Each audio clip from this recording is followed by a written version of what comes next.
On today's video, I thought it would be interesting and even kind of fun to talk about my own scary and weird stories that have happened to me either directly or indirectly. What I mean by that is that I have some stories that happen to me or with me around, and some stories that don't necessarily involve me, but they involve something I'm associated with, such as the place where I work. I don't have any stories that are flat out insane, or stories where I feared for my life, and I've never even had to call the cops at all in my life.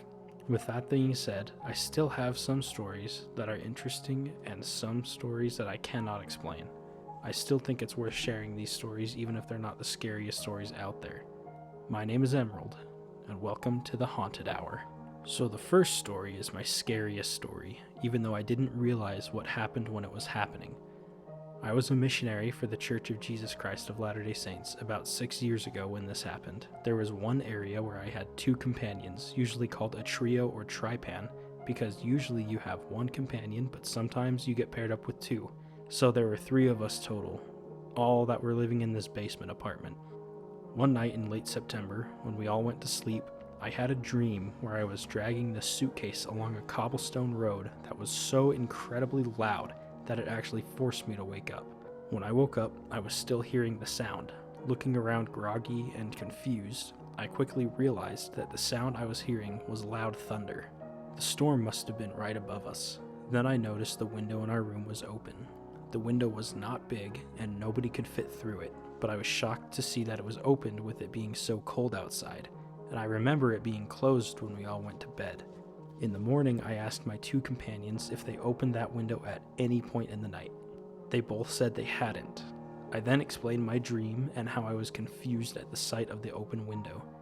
Maybe the wind could have blown it open, but I swear it was closed and locked. There was no way the wind could have blown it open unless it was already opened. One of my companions looked at me and said, "I think I woke up at that exact same time as you, because I heard loud thunder too."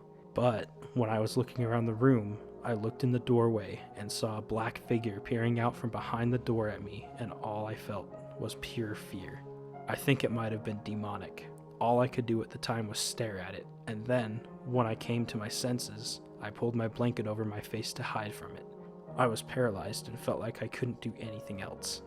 When he said those words, we all got chills and were starting to feel scared. And almost immediately after he said that, we all knelt down and said a prayer of protection. Nothing like that ever happened in that apartment again. The next one is kind of similar. A few months later, I actually had the same companion again, but this time in a different area. One late Saturday night, we were trying to go to sleep when we both heard what sounded like walking around in our living room. We both heard it at the exact same time, and we both sprang up from our beds at the exact same moment. We then both looked at each other to make sure we both heard it too. We, in fact, did. We carefully walked outside to check it out, but found nothing. Now, I honestly think it was just the downstairs neighbor getting home from a late night out, but I can't be 100% sure. The whole reason I'm even including this story is because later this same night, I had 3 separate dreams all about demonic figures chasing me in different locations. The dreams were actually quite frightening, and they felt very real. I remember feeling nothing but fear. I told my companion about it the next morning, and he said to never speak of it again, and that he thinks it's related to the sounds we heard out in the living room. I don't know if I ever believed that, but nothing ever came from that, but I still remember it to this day 7 years later. Fast forwarding to more recent times now, the story isn't scary, but weird, and one that I honestly cannot explain. A couple years ago, I was living in a small house with my wife and my brother-in-law. One morning around 3 or 4 a.m., I had to get up to use the bathroom. When I walked out of my bedroom and was looking at the bathroom, I saw a bright orange glow coming from it. Confused, I went inside the bathroom to see one of those heat light things turned on. I didn't even know that light was there. Now, this heat light wasn't turned on by some light switch, it was turned on using a thermostat knob. I'll actually insert a picture of what the knob looked like right now. The reason this is weird is because you can't just accidentally turn this thing on, and if you somehow could, you would definitely notice it because it is a very bright light. I got my wife out of bed and showed her, and she was just as confused as me. I turned it off and noticed how resistant the knob seemed, reinforcing the fact that you couldn't just bump into this thing to turn it on. The next morning, I asked my brother-in-law if he turned that light on and just forgot to turn it off, but he swears he didn't. In fact, I don't think he even knew that was there either. So, there's only two explanations of what happened. Either one of us somehow turned it on accidentally without knowing it, or someone or something else in the house did. Later that day, we checked every corner of the house and found no sign of anyone or anything. Not even the basement had signs of someone living down there. Even then, it's doubtful that anyone broke in or snuck in because we always have the doors and windows locked, especially at night. And nothing was ever stolen or damaged, so I don't think it was an intruder. However, to this day, I cannot explain this one. Another short one from the same house is one night at some random time that I don't remember, probably 3 or 4 in the morning. I swear I was hearing footsteps and weird noises from right outside our bedroom window. This kept me up almost all night. There was no wind, no rain, and no sound outside at all. Dead silent. That's why when I woke up and was hearing these noises, I got a little bit concerned.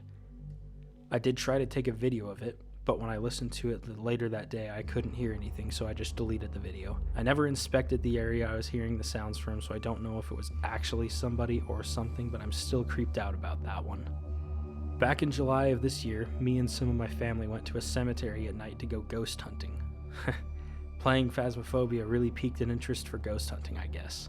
I will say right now that nothing super weird or scary happened, but just being in that graveyard at night was enough for some aspect of scariness to creep in. One interesting thing that happened was when we were trying the Estes method. The Estes method is where one person wears headphones plugged into a radio that scans frequencies really fast, so you mainly hear static, but through the static you can hear the voices that are talking on the different radio stations. This person is alone while a group is in another room, or in this case, a different part of the cemetery, while they start asking questions. The idea here is that the group asks the spirit questions, while the person wearing the headphones listens to the radio and says whatever words they hear. I guess the spirits respond on that radio and it's supposed to be answers to those questions. When we were trying the Estes method, one notable thing was when somebody asked, "How did you die?" and the person listening to the radio said, almost immediately after, COVID-19. There was another time something like this happened. In response to the same question, I was wearing the headphones and heard, "on acid." I really don't know if that's significant proof of spirits actually talking to us, but it was a cool experience. Not really scary though. There were a couple of other times we got interesting responses using the Estes method, but I'm sorry, I honestly can't remember them. Now moving on to some stories that are a bit more recent. I won't say where I work, but I will say that I work at a warehouse and production line. Weird stuff has happened there in the past, and weird stuff has been happening recently. I'll share 3 stories from coworkers, then I'll explain what's been happening within the past month or so. One of my coworkers likes to get there really early just to make sure he's not late. One morning he was in the warehouse all alone. In fact, he was the only one in the entire building this morning. He was walking from one of the bathrooms to another area of the warehouse, and he looked inside one of the production line rooms and saw moving shadows. He went to go check it out and found nothing and nobody inside. Another one of my coworkers once was in an area of the warehouse in between the farthest wall and a bunch of giant metal bins that held product, and there is barely any room in between that. I'm talking like maybe 1 or 2 feet. I don't know what exactly he was doing, but he said at one point he felt breath on the back of his neck. There was nobody there. There couldn't have been. And it couldn't have been an air vent either because the breath was short and there were no air vents around there. This occurrence happened while I was there, although sadly I didn't see it, and I really wish I had. I was on the second shift, so this had to be around 4 or 5 p.m. I don't exactly remember. 2 of my coworkers and I were on a scissor lift working on taking apart one of our machines so we could clean it. I was facing inside the warehouse looking towards the wall.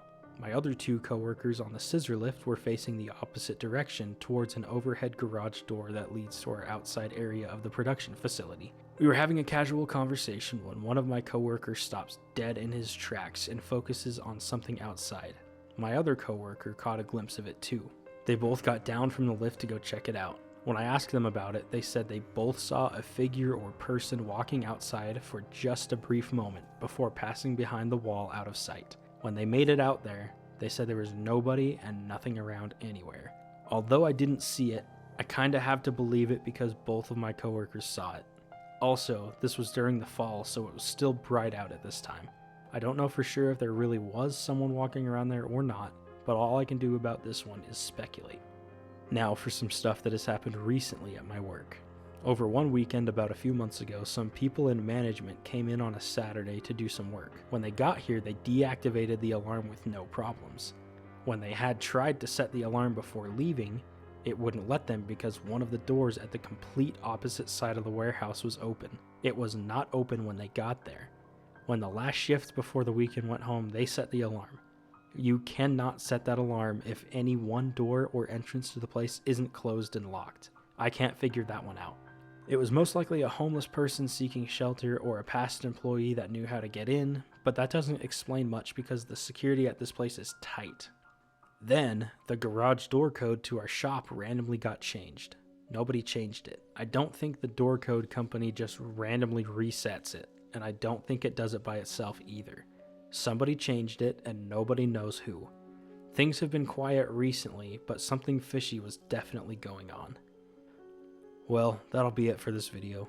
If I have any scary stories that happen to me in the future, I will absolutely talk about them on this channel. If anybody has any true scary stories they would like me to tell on this channel, please feel free to send me them because I am fascinated by this type of stuff. If it is requested enough, I can reach out to some people that I know personally and share some of their stories on here, because I know some people with crazy stories. However, I don't want to talk about them without their permission. Anyway, thank you so much for watching, and I will see you in the next video.